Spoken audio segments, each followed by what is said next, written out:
Let's see what's behind door number 2. Look, even in prison, he couldn't give up his bad habits. I don't believe in these mice and birds. Doesn't matter what you believe in, it's the evidence. He used to impale mice and birds. How nice to see you again. Thank you. Have you enjoyed your stay at the castle? Well, enjoy isn't exactly the word I'd use. I'd like you to meet my colleague, Professor Raymond McNally from Boston College. How do you do, Professor? He had the idea of the original book that we have just written. Nice meeting you, George. Please, sit down and join us. Oh, great. Your colleagues, eh? Yes, in fact, we've written a new book on the life of the historical Dracula, Prince Vlad the Impaler. You don't happen to have a copy of it, do you? As a matter of fact, I do, George. And it's called Dracula, Prince of Many Faces. And it's coming out this Halloween. You're not going to make a movie of this, are you? We hope to, George. Well, in that case, I'm dying to read it. Great, great. I was just hearing some very interesting stories about Vlad, actually. Now, do you think that he was a hero? I mean, this other historian says he was George Washington of Romania. I don't think we should fight about it now. Let's enjoy our meal. Well, this looks good. Now, what's on the menu here, then? Well, you may know, of course, that Stoker wrote Dracula, Bram Stoker, right. But he also did some serious research on the foods of Transylvania. And as a matter of fact, we're having this very meal that Jonathan Harker, the real estate agent, had when he was on his way to meet Count Dracula. Really? What is this, broiled breast of bat? I think it's paprika chicken. Ah. What's this, white wine? Yes, it's a special wine from the local area called Golden Mediash. May I offer you some? I do not drink wine. Little holdover from Love at First Bite. I'll have some of that shish kebab, though. Yeah, the locals call this robber's steak. Oh. And actually, you know, Stoker put also some stuff called implizzata, which is eggplant. And that's, of course, the last meal that Jonathan Harker had when he was on his way to meet you-know-who. Yeah, I know who. Yeah, and I know why now. Why is the vampire myth so strong in this area? Well, of course, vampire belief is universal, George. You find it all over the world. But it's particularly strong in this part of the world because so many different ethnic groups are joined together here. And each of them have their own special stories, and that creates a very elaborate folklore. Kind of a cultural goulash, eh? Yeah, as a matter of fact, that's sort of the way Stoker put it in the novel. He said it seemed as if almost every conceivable superstition had been gathered together in this horseshoe of the Carpathians. Getting back to Vlad, just what was his problem anyway? I mean, as a little boy, he must have been on the wrong side of Santa's naughty and nice list. He was a victim of circumstance. He saw his father killed, his brother sodomized, another brother buried alive. You have to see his life to prison bars. Well, he had a rough childhood, George. Of course, that's true.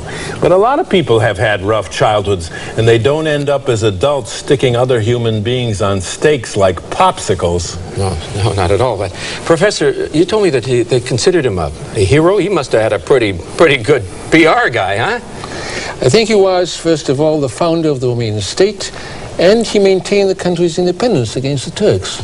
Yeah, but it was at an incredible price.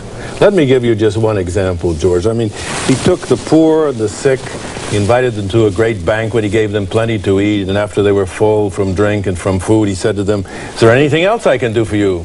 They said, "Yes, if we could be relieved of our daily cares," because they expected some great gift from him. But instead, he had his henchmen come along, and they bolted down all the doors and the windows, and they burned the whole place alive. So all those unfortunate people were burned. And then at the end of it, he said, "Well, I did what they asked me to do. They don't have to worry about their daily cares anymore. I've sent them to heaven." Kind of original trick-or-treat, eh? I think these poor were vagabonds. They were assassins. They were ne'er-do-wells, drug dealers. Well, wait a minute. Ne'er-do-wells and drug dealers. What about those diplomats, George? This is in our book, too. They came to visit Dracula, and they failed to take off their skull caps in his presence. So he said to them, "Why have you dishonored me in such a way? You should bare your heads in my presence, because I'm a great ruler." And they said, "Lord, it's our custom never to bare our heads to any man." So he said, "All right, I'll have you confirmed in your custom." So he had his henchmen come out, and with very tiny iron nails, they nailed those skull caps to the heads of those diplomats. And then he said, "Look, you go home, tell your master, fine, you can keep his customs in his own land. But when he comes to visit a great ruler such as myself, he better go along with my customs." As the leader of a small country, I think he had a sense of dignity, a sense of protocol. You call that protocol? Well, glad you guys are in such agreement here, huh? You said earlier that the vampire stories came out of a kind of a folk tradition in Transylvania. Was there any real evidence of vampires? I think that's what all of us really want to know. Is there? Yes, there is, George, as a matter, surprising as it may sound. There's well, I think for all diseases and all kinds of superstitions, they've got to go back to some sort of real historical reality, some kind of scientific basis. And in this case, there is a disease called porphyria. Well, porphyria was a disease that was only properly diagnosed in the 20th century, and what happens here is there was in 1985, as a matter of fact, a Canadian fellow, expert, testified that this may have been the disease at the basis of vampirism. And in fact, we do know that among the Eastern European nobility, and especially those living in old Transylvania, there was a lot of intermarriage to keep the property in the family, and that broke down the genetic structure. And so a lot of these people developed these skin lesions and had these problems with the blood, and they couldn't stand the bright light because it hurt their eyes. And you put all that together, and when they lost that blood 500 years ago, physicians told them they should drink human blood to replace it. And 3 guesses where they got the human blood from: their own peasants. So when the peasants said, hey, there was a vampire up there in the castle, he wasn't kidding. A blood drinker. Right. Do people suffer from this disease today? Unfortunately, there are some 50,000 cases in America alone. But it's quite different today because there have been scientific advances, though there's still a great deal to be done. Imagine a vampire disease. Well, it can be treated if handled properly. And as a matter of fact, these people are rather unfortunate in having been saddled with this sort of vampire connection, because most of them live quite normal lives, generally speaking, and they don't seek treatment sometimes because of this stigma sort of this connection with vampirism. So they've got enough problems of their own without being saddled with this new one. Well, it's been a pleasure meeting you two gentlemen. The food was great. Well, I have to say that the dinner conversation is a little bit on the revolting side. Do you know where the main salon is? I've got to meet Bernard Davies there. Oh, sure. That's an easy one. What you have to do is you go out this door on the right, and then you head down the corridor on the left. I think it's the door on the left. No, it's on the right.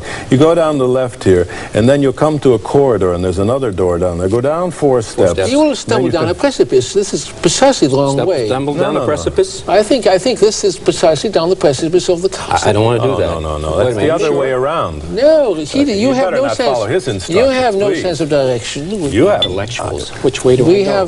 This way? Look, we have been the problem is quite Castle simple. Dracula 10 times because I've looked at those places. We got lost in the mountains of the castle. Well, I'm the one that found Aigri-Guz all by myself, and I found that place where Dracula was captured. You never found that original portrait that was supposed to be. Well, you didn't either because you were with me. And you couldn't even locate the place. Yeah, but we were confused by your directions. My directions? You were the one that was driving. You had been there before in Austria. You've always misled us in terms of geography, because I have a better sense of